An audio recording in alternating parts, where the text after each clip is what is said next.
Përshëndetje miqtë e mi, jemi në tetor, është stina e vjeshtës, avash po vjen edhe dimri, edhe virozat bashkë me dimrin janë prezent, dhe unë kam menduar sot që të gatuaj një supë për gjithë ata që duan një shëndet sa më vital dhe të jenë sa më të shëndetshëm për stinën e dimrit. Këtu kemi mishin të cilin unë më parë e kam zgjerë dhe e kam kulluar lëngun, pastaj mishin do ta pastroj dhe do ta bëj fije.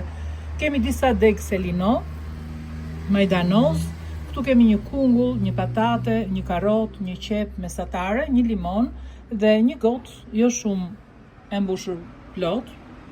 Në varësi do me thënë për 4 persona duhet një gotë jo e mbushur plot me makarona five. Gjithashtu kemi erza mix që janë shumë të mira për një shije më të mirë të gjellës tonë. Kemi kripën, piperin e zi edhe shafranin, gjithashtu dhe vajin e ullirit. Këto janë përbërësit për të përgatitur një drek apo një supë fantastike.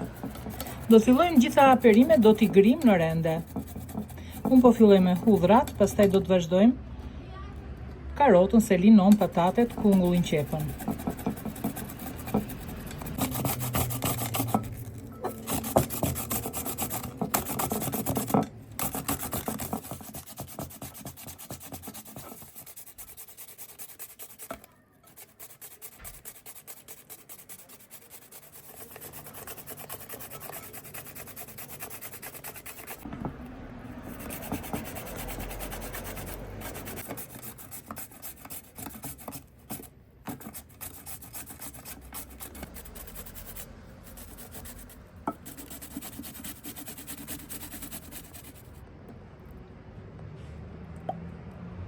Kemi shtuar vaj ulliri në tenxhere, tani gjitha perimet e grira do t'i vendos për t'i kavërdisur për 5 minuta, duke i përzier vazhdimisht.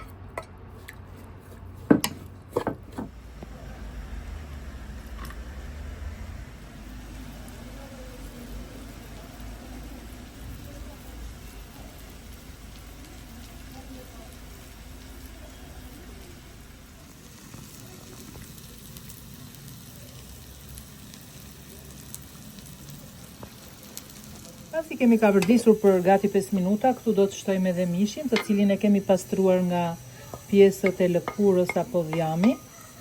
Gjithashtu do të shtojmë edhe lëngun e mishit.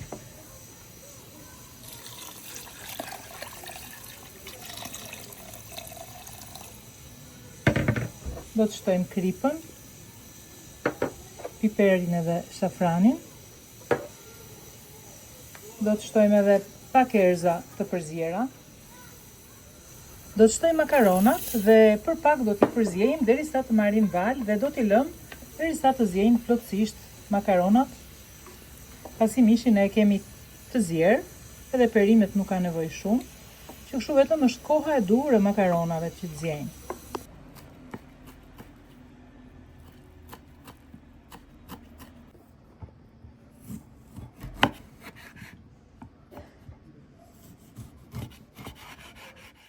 Tani që gjella ka mbaruar, do të shtojmë edhe majdanozin. Pasi e kemi lënë gati 5 minuta, të qëndrojë në qetësi, tani e konsumojmë. Mbushim pjatat dhe ngrohim barkun.